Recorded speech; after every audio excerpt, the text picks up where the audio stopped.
So we've covered efficiency, we've covered transit. So then we're going to go back to electricity and natural gas use.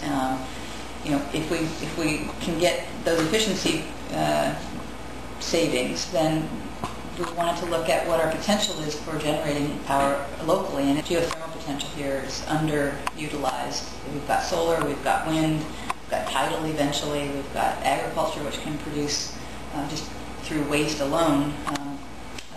Biofuels, biogases from the dairies. We're really rich here.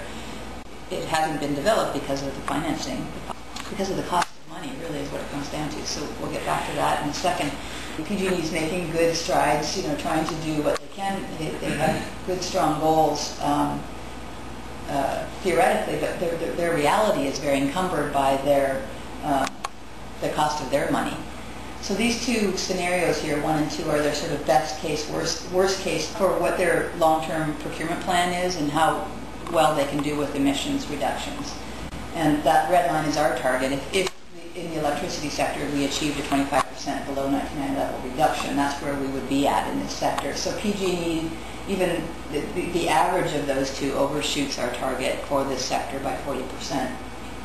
That's with their, them meeting the state mandates and then some. So our choice here is to stay with PG&E's procurement decisions, and then try to make that shortfall up in some other sector. But we've kind of already gone through that, and you can see the limits of that. We've really pushed the envelope already in those other couple of sectors.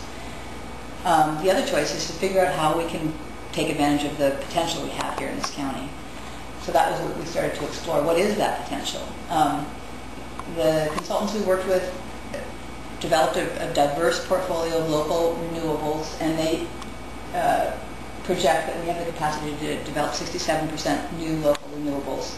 That total portfolio that they laid out for us would generate more than we need at the moment, 763 megawatts. 300-ish, a little more than 300 of it would be from local renewables. There's still some natural gas in there. There's still there's a wedge in there for efficiency that gets treated as a resource, because it is.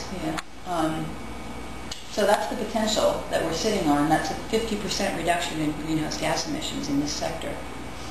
So it's very enticing. So the option B here started to look really lucrative. So we had to confront the question about financing, which is what we'll get to in a second.